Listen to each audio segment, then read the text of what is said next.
Good day, everyone. Welcome, and thank you for joining us for our webinar with an expert from RGP and myself, and we're going to be talking about GASB 87. So let's get started. I want to introduce Tim Tickle. He's the Vice President of Advisory and Project Services at RGP. He's got 15 years in public accounting. He got introduced to leasing because he was working in industry at a company in the Midwest, and that was back in 2012. So Tim has been in the leasing world for a very long time, has lots of experience. He's completed over 100 lease accounting projects on behalf of all kinds of customers. I think it's probably more than 100 these days. And he leads the national leasing practice at RGP. And I'm excited to do this with Tim. He and I have worked together a few times around the country, and we've traveled to Mexico a few times too. Thanks, Andrew. And I'd like to take a few minutes to kind of introduce Andrew, if that's okay. You know, as Andrew indicated, he's a solution consultant for Lease Accelerator, and he spent a vast majority of his career in the accounting, technology, and consulting realm. He worked in tax for about 10 years and brings a different mindset to the lease accounting paradigm. And then he shifted into fixed asset management and some FERC accounting. And in 2018, like many of us, Andrew became focused on lease accounting, working with Lease Accelerator. And I've worked with him, as he mentioned, a number of times on a number of different projects. So we're excited to give you an opportunity to take a deep dive into the data collection element of GASB 87. Andrew? So as far as the agenda goes, we're going to first focus on GASB 87 at a very high level and also address some new developments or relatively new developments. Then we'll talk about the what. How do we get to completeness and accuracy in order to succeed at a kind of a macro level? We're going to start at a high level. So what we need to find, and then we'll get into the key data requirements. Within that, what are the specific elements that we need to find? Then we're going to get into the how. Right? Where do we find these leases, but how do we do this? And who is going to do this? And finally, we're going to land on the fact that we need to have an ongoing process for sustainable compliance. So there's three things we'd love for you to remember out of this webcast. You got to remember timing, because GASB requires a look back. Could be 1 year, could be 2. The second thing is completeness, right? We've got to make sure that we're cognizant of lessee versus lessor. Keep in mind we could have embedded leases. Make sure we're reviewing our payment streams, and just chat with folks around your organization around what they think is rent or leasing, or, they don't always use the same terms. And the third thing is this last bullet point. It's really a new journey. It's not the destination. This isn't a one-time project. We're going to have a way to continue this compliance. We're also going to have 3 case studies that we cover. Those are always my favorite part of these webcasts, because we'd love to share with you how a university under GASB, how a municipal government under GASB, and how a healthcare organization, all operating under GASB 87, collected data. Now, before we get into that, I think it's a good opportunity at this point, Andrew, to kind of take a step back and understand what's new from the GASB 87 perspective. I know most of the people on the call today are aware of the deferment that was offered as part of the response to COVID about a year ago. With that in mind, I think you can see that the time frame for adoption is approaching rather quickly, with the GASB 87 being applicable for those periods beginning after June 15th of 2021. And again, from a high level, the requirements, both on the lessee and lessor space, we are now required under GASB 87 to present a right of use asset and right of use liability equal to the present value of the future minimum payments identified on the leases that are in scope for GASB 87. So as you can imagine, this is a significant change. And not only is it an accounting standard change, but I think from a challenge perspective, you can see that there's a lot of different elements that this poses to the organization as it relates to challenges. Obviously, the full retrospective adoption, the requirement, the fact that you've got to restate prior periods for a retroactive adoption. As Andrew alluded to, the sustained compliance, so this is not we're not rushing towards a finish line with the adoption. We're actually rushing towards a starting line.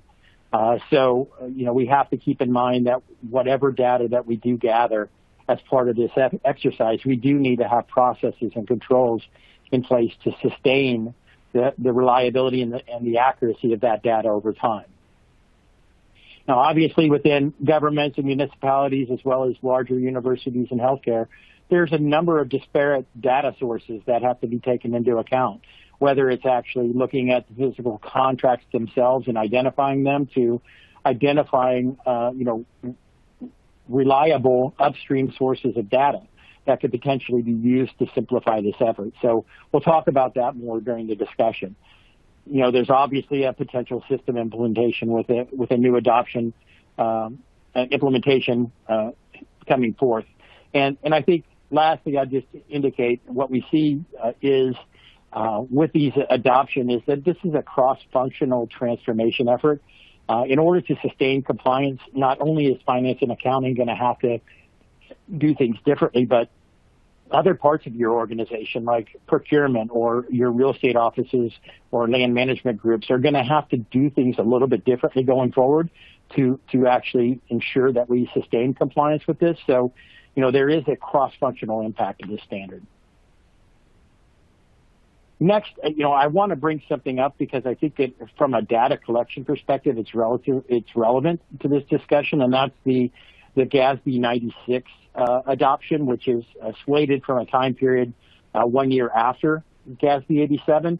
But I think what I'd like to highlight is that the discussion and the activities that we have today as it relates to data collection are exactly the same processes and methodology that you'll have to deploy for GASB 96. And so, there is potentially some synergies to combining the adoption of GASB 87 with the early adoption of GASB 96, which is on subscription-based IT agreements, which basically, these are all of your SaaS-based platform agreements where you're paying a subscription fee over time to use an IT platform.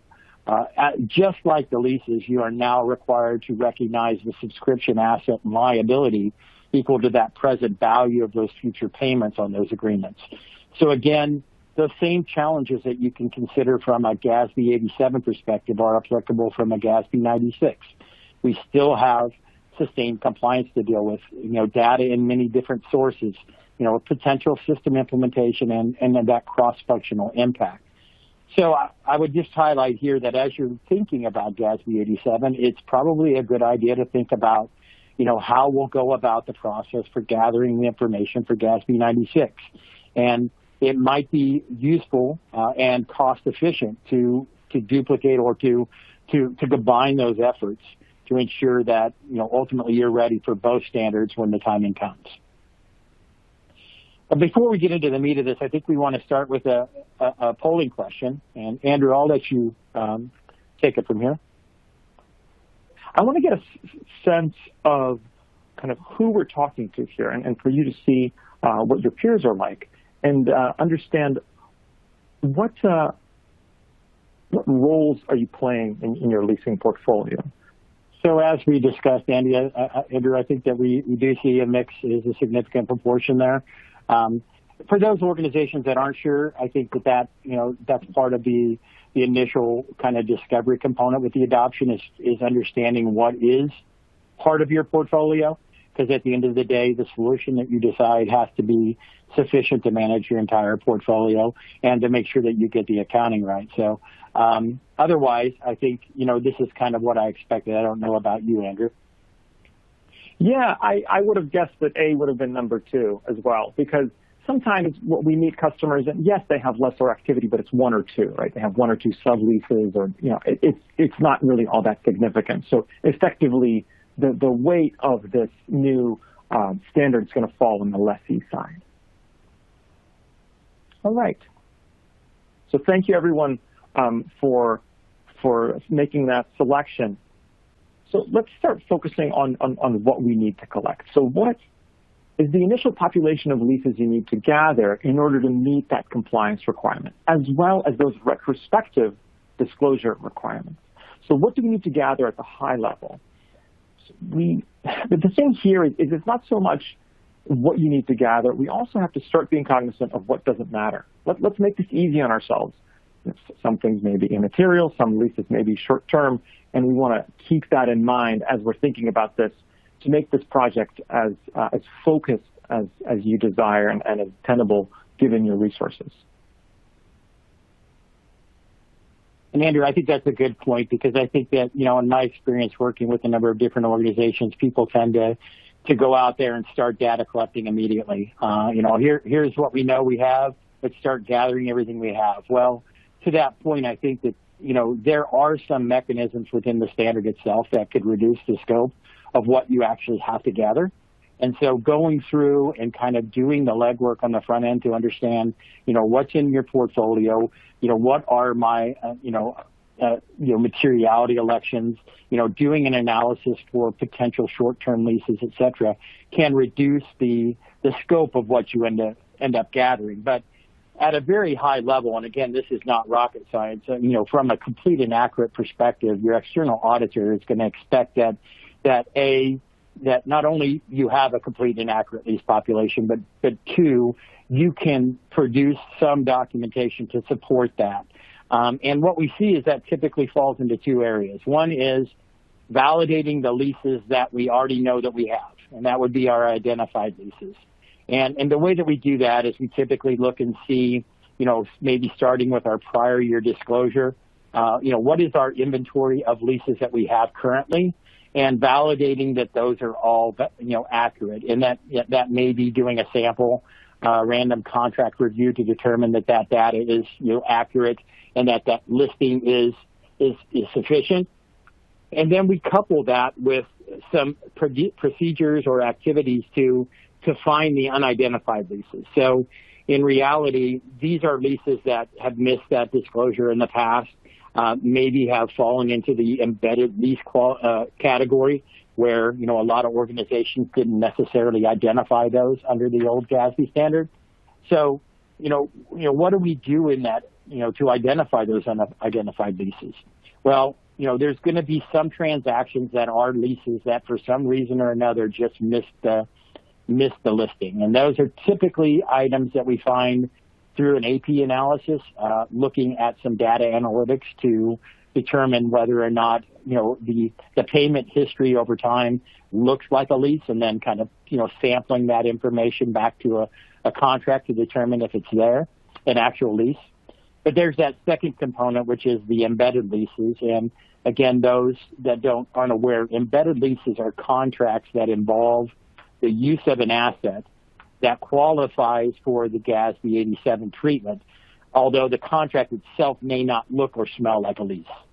And we traditionally see these in potentially warehousing agreements, IT and marketing agreements, maybe even some supply contracts for some office equipment. There may be potential for embedded leases. So the goal there is not necessarily to make everybody in your organization a embedded lease expert, but rather to share enough information with your procuring groups such that they can identify contracts that they think might meet the qualification. And then you have to do a thorough analysis of those contracts and document that at the end of the day, so that your external auditor can see that you've done all of these activities and procedures, and that you have, documentation to support that complete and accurate lease population. As I mentioned, this is also when you would look at potentially scoping out leases, whether they're short-term in nature or immaterial. Then this would be an opportunity to skinny that population down to finally that population that you would carry in to GASB 87. And when we think about, that population, obviously the ones that come to mind are relevant here: office furniture, vehicles, real estate. But we also have to think outside the box, when it comes to embedded leases. We have to think about, material handling, warehousing, potential medical equipment, which, there is a plethora of embedded leasing in medical providers, and that, a lot of our placed capital agreements are going to have, a piece of equipment that's provided for free, where we're on the hook to just purchase the supplies for the equipment. Other examples that are relevant, obviously the coffee maker in the break room, where we're not necessarily buying the coffee maker, but we're paying for the coffee every week. That's a good, example to use internally with your procuring organization so that they kind of get the understanding of the types of contracts that we're looking for. And at the end of the day, your external auditor is going to expect that you have, done enough activity and work and can support that through documentation to ensure that you did not miss anything significant. I think the expectation that you find everything is probably unrealistic, but there needs to be some comfort level that you didn't miss anything material or significant in that analysis. So, as you're going through this process, keep in mind that you don't necessarily want to start data collection until you understand and you feel confident that you have a complete population. I think some of the time that we've seen with organizations that have been challenged in data collection is that they end up having to pick up contracts multiple times and through this analysis. And so the goal would be to analyze the contracts first, make sure they're applicable, and then pick them up and start the data collection process. Yeah, in theory, I'm going to do a case study in a second, but in theory, we could include everything. We're building the sustainable process that's going to be housing all of our lease accounting activity, all of our lease administration, and so forth. So we could look at potential leases, right? We could look at short-term leases, things that are small, maybe that coffee maker, just so we're extra safe, like Tim said. But that's not always tenable, and you obviously have everything's limited, time and resources. So most folks just hone it in and focus on particular areas. So we're going to do a series, as I mentioned before, of 3 case studies. First, I want to talk to you about this kind of state, it's a local government, to be more specific. And so they had to adopt the new standards. They have to adopt. They haven't adopted yet. And their leasing is decentralized, right? It's being done all over the place. As Tim started to alluding, right? Alluded to before. It's being done in operations. And so the key for them is that they had to centralize all those processes, and they explored doing that compliance and accounting in Excel. They explored outsourcing it to their trusted advisor firm or co-sourcing, working with that firm. And they also explored going with the software to track all of their leases for lease management and lease accounting. So they're done now with the data gathering step, and they've abstracted everything, and now they're switching to the phase of the project where they're going to need to establish that sustainable process. So now I want to just tell you a little bit more now that I've kind of given you an abstract of it. So the portfolio is, they had about 150 lease contracts in the end, and it yielded actually 210 leased assets.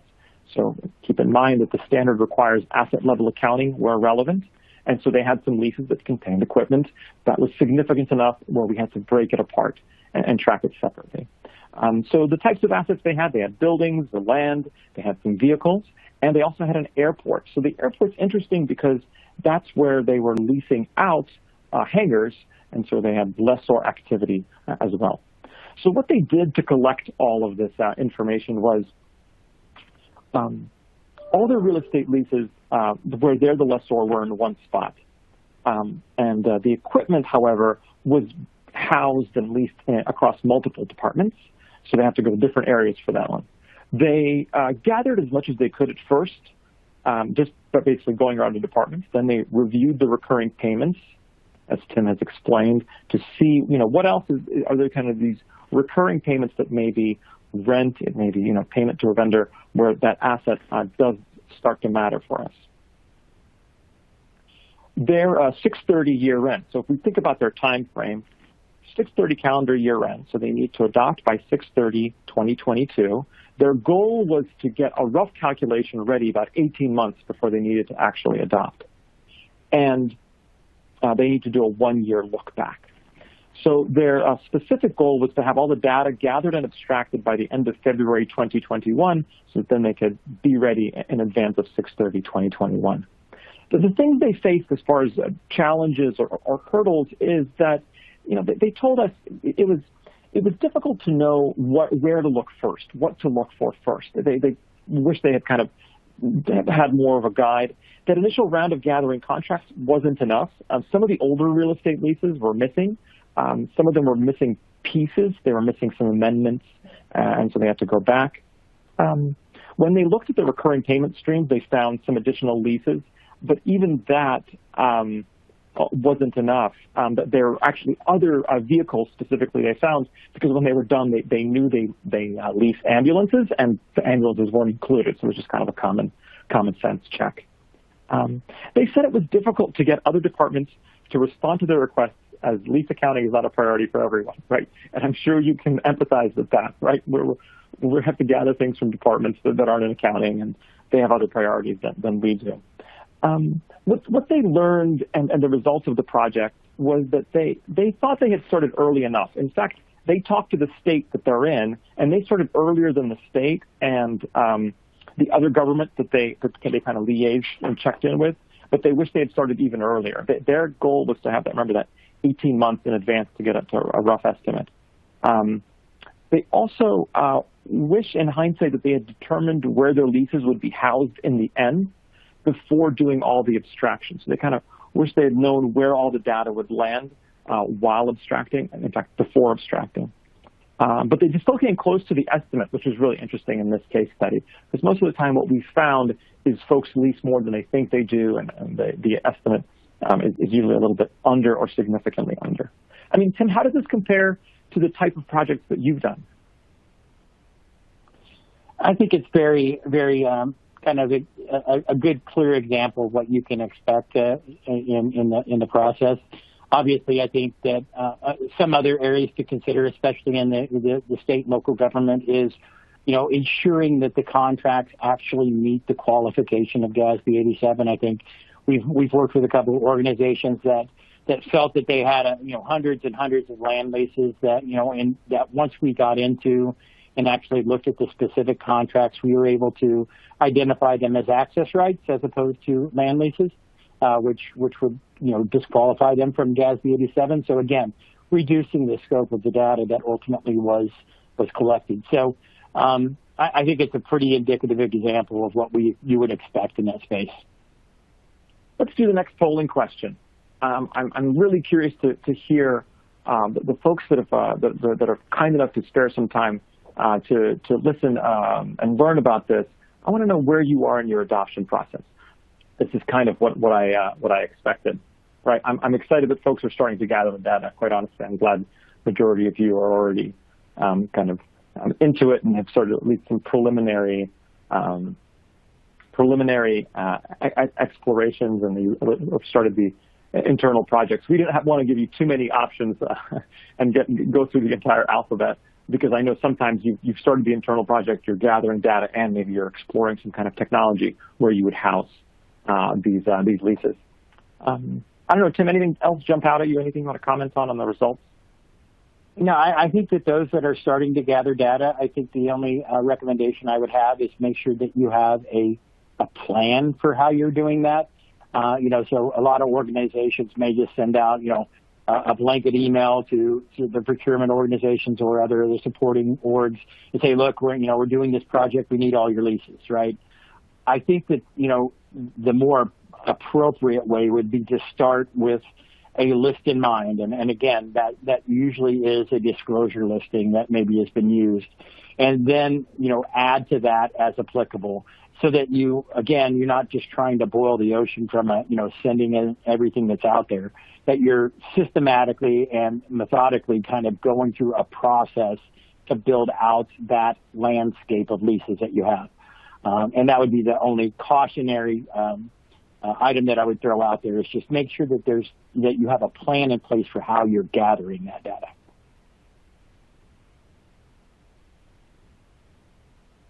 Okay, so now let's talk about the data elements that are required from every lease. So now that we've talked about where we go to look for leases, what are the things we must gather, and what are some conditional elements that might also be a good idea to gather?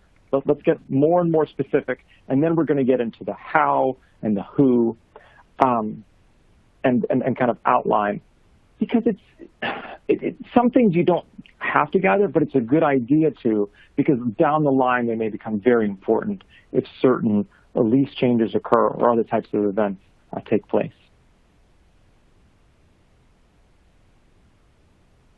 I agree, Andrew. I think, the main thing to keep in mind is I think that most everybody on the call can probably identify 10 to 15 fields that they know that they're going to have to gather, like start date, end dates, payment amounts, the vendor data, the location, address, and things like that. Just keep in mind that there's usually a lot of data fields, in up to 15 to 20% of the data fields that are going to be either system, specific. So it may be required by the software platform that you're actually deploying, or B, it may be required in order to slice and dice the data coming out the way that your organization needs to, like general ledger coding, fund accounts, cost centers, everything associated with that.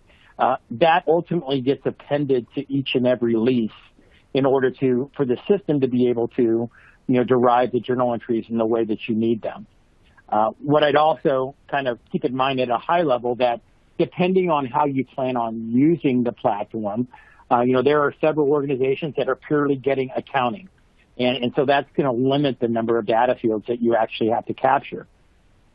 But if you're looking to actually manage the leases themselves, so maybe, doing some administration functionalities like critical date reporting and management of evergreen leases and knowing when things are going to expire and need to be renewed, there's additional data elements that may need to be captured and added to each lease. So on the real estate side, we see that could equally, average anywhere from 60 to 100 critical data fields per lease. On the equipment side, there's less of those, so there's maybe 25 to 40.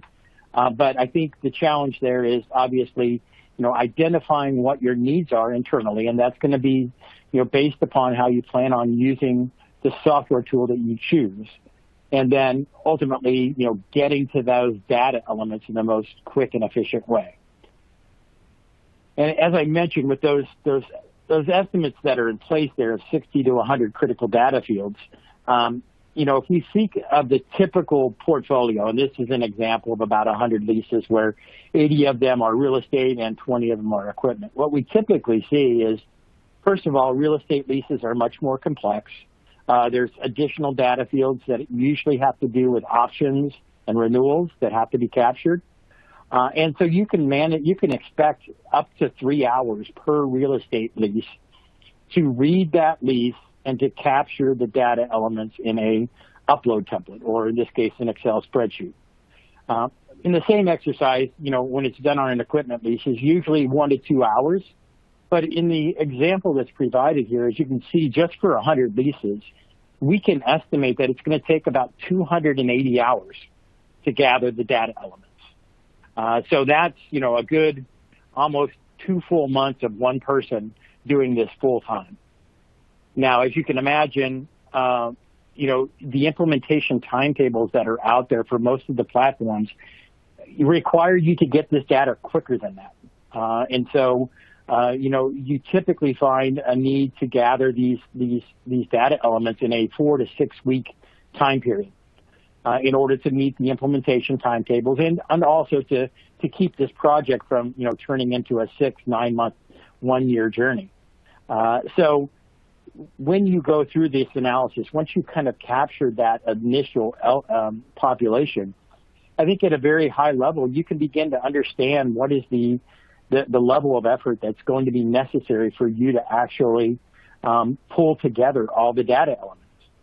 Now, I will tell you that there are a couple of different alternatives to kind of this manual abstraction process.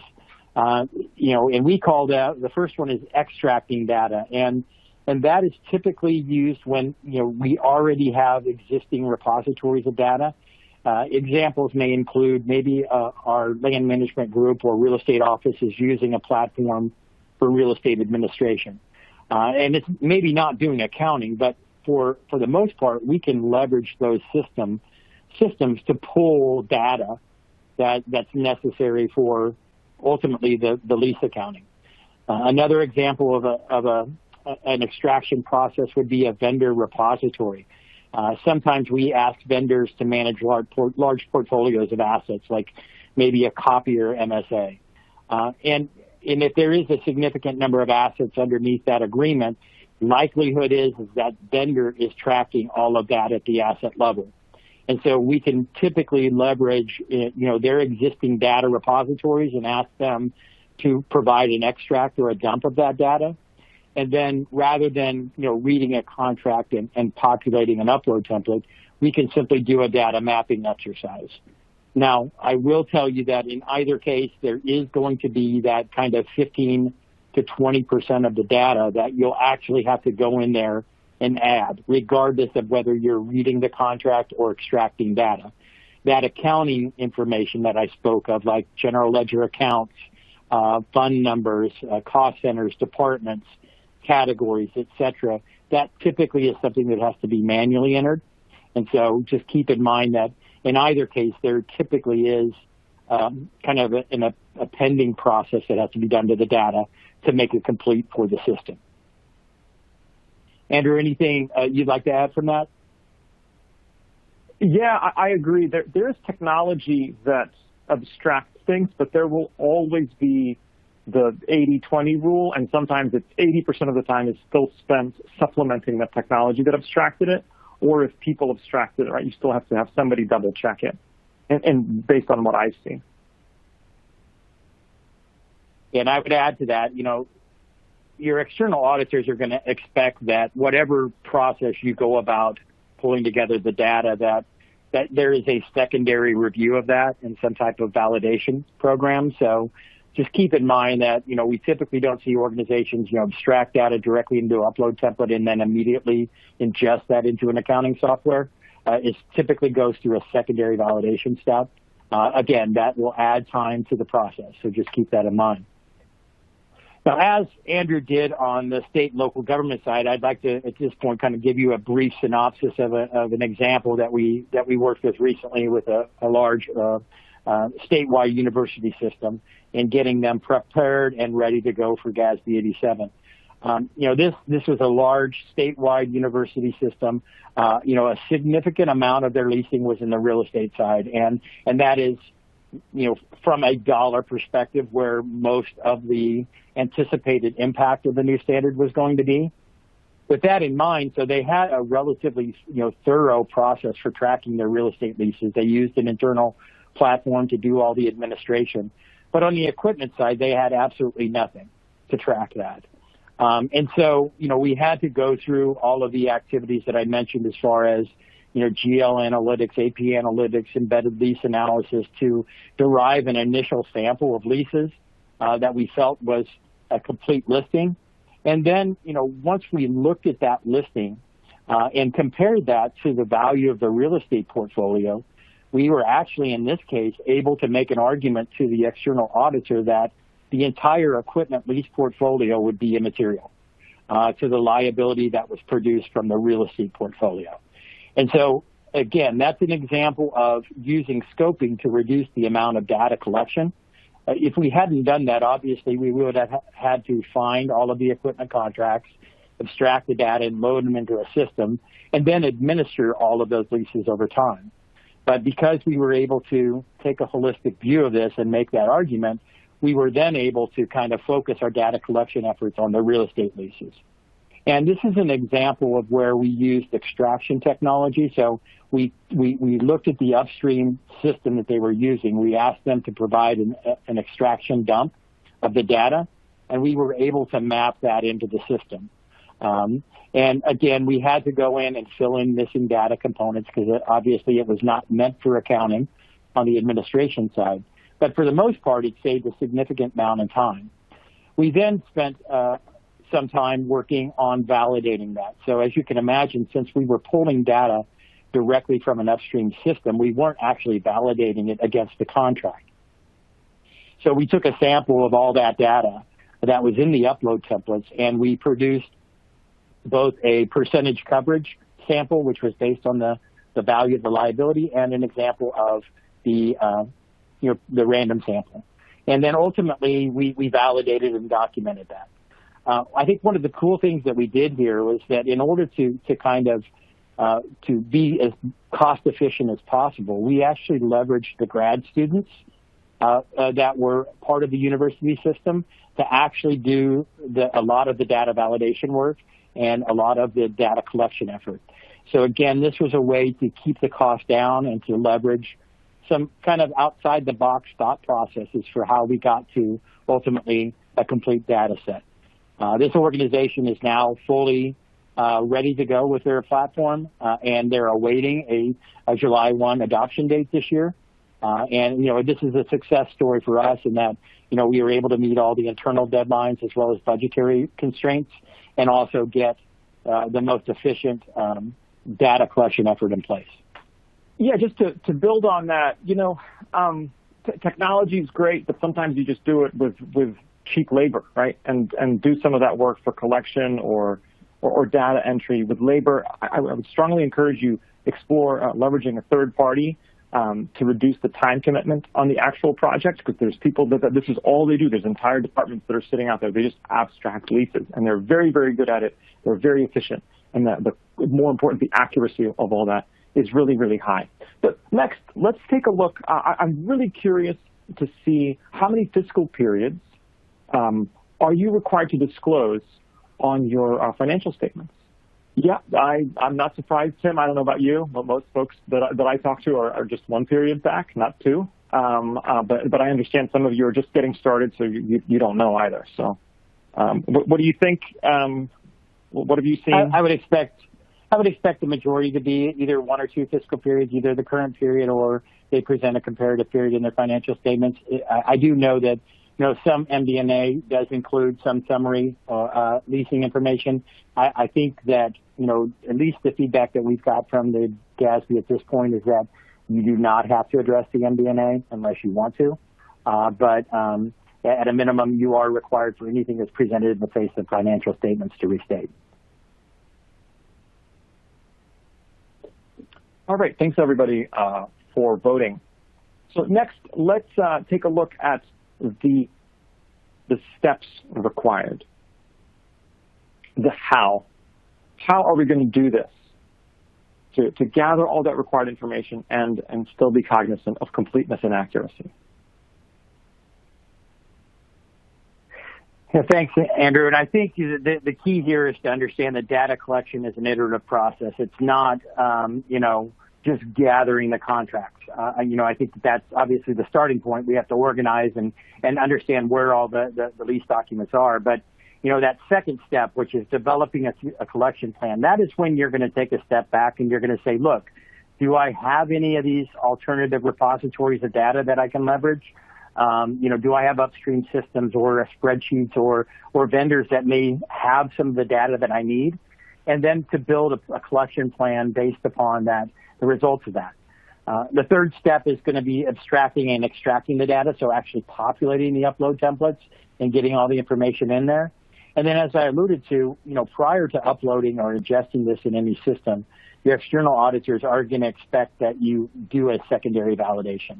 And usually, we work with the external auditors to develop that validation program. It is not validating every single field on the contract. It usually is focused on 8 to 10 key financial fields. So it's not necessarily as thorough of a review as you typically would as part of the initial abstraction process. But again, revalidating the financial components of that lease, and then ultimately uploading and validating the data in whatever system you choose. So, obviously making sure that you utilize a system that has, batch upload capabilities and that give you the access to the upload templates, because, this could be an iterative process where, we typically see most organizations draw a line in the sand and say, okay, we're going to, say this is my lease population as of March 31st. And then by the time they implement the software, it's August. So what about all of that data that changed between March 31st and August? And so there's typically multiple uploads that have to be done in order to get all of your data in tune with whatever your go-live date is. So just leveraging and understanding that it's an iterative process will go a long way. So when you think about, the challenges, as I mentioned, it's kind of like nailing Jell-O to the wall, because as you're collecting data, your data is changing. So being cognizant of that and making sure that you have maybe interim processes defined so that, procurement knows that if they get a new lease contract, go save it in this SharePoint site or something like that, so that you can get to that change relatively quickly. You're always focused on completeness and accuracy. So understanding, that has to be the main driver of it. But then, when you think about ongoing compliance, centralized versus decentralized procurement practices add a lot of complexity to this. And, some organizations choose to create centers of excellence that centralize this activity, at least to stabilize it before decentralizing it again.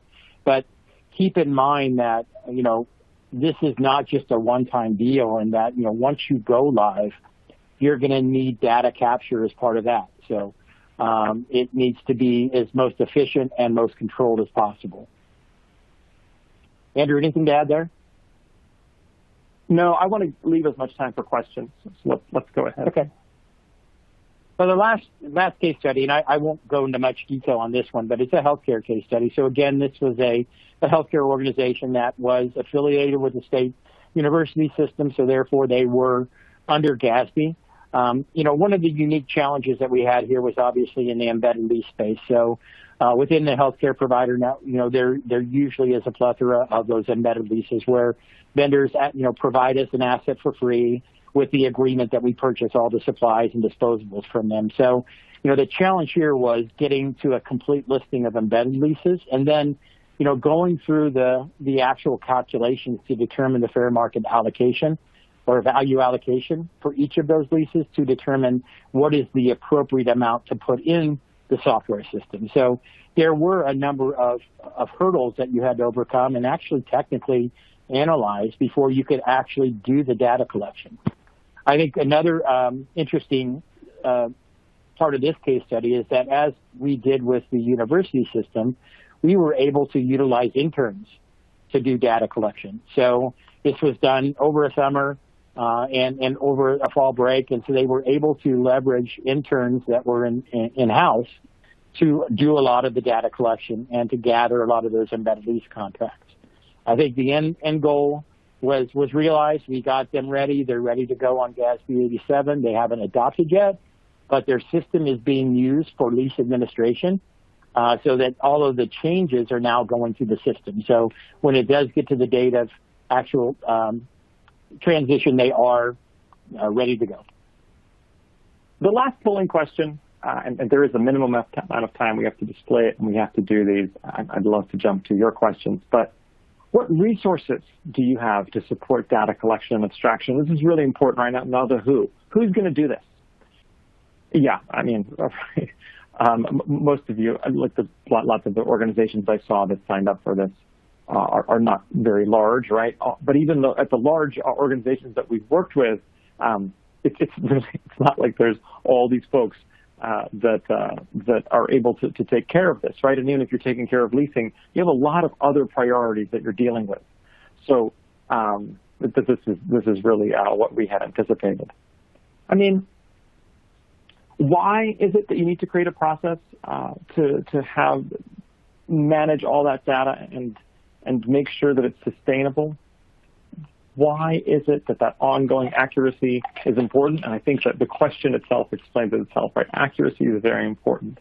And data collection isn't just the destination, as I've said before. It's a journey, and we have to continually monitor how those leases are going to change.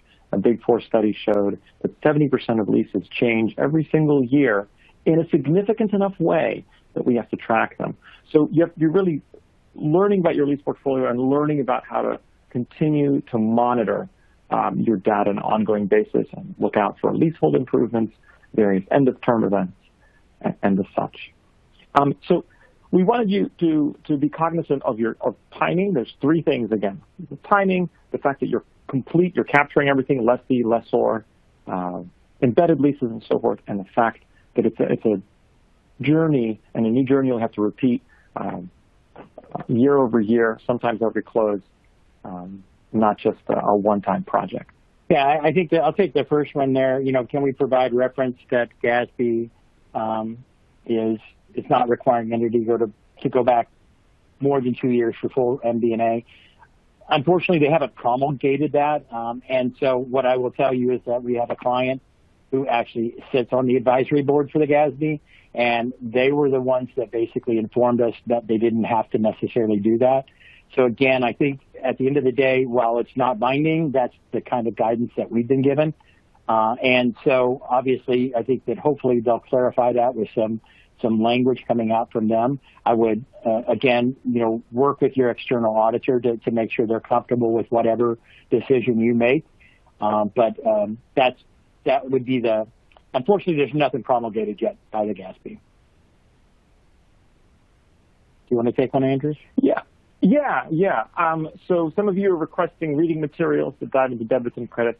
So I'm excited about that. Happy to share those so you have those examples afterwards. So we'll pass those along to you directly. Somebody asked here if your solution, I've worked with a number of solutions, but this is Lease Accelerator. Does it handle lessor accounting? And yes, it does. That's why we've brought this up, and it's very important, especially under GASB. Tim, you want to take a few?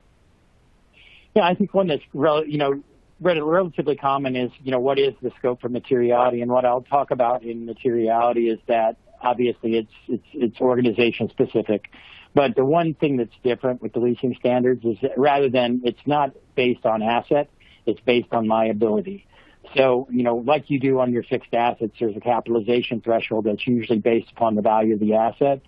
Under the leasing guide, and it's more impactful to understand what the lease will do to your liability. And so typically that materiality is measured as a component of the liability rather than the asset. And there are multiple ways to define that. We've had some that have, defined it at a certain dollar amount, which equates to the total contract payments. We've seen some that have actually done, an initial present value calculation of those payments and then developed the materiality. I would just, again, work with your internal folks, and then whatever your decision, make sure your external auditor is aligned and that they're comfortable with the way that you're measuring that. I can tell you that for at least the first 2 or 3 years, whatever you develop as materiality, they're going to want to see a listing of everything that fell below it so that they can confirm that it did not in aggregate add to anything material. So, just because you're excluding it from 87, you'll still probably need to track it from this perspective just to provide support to your auditors.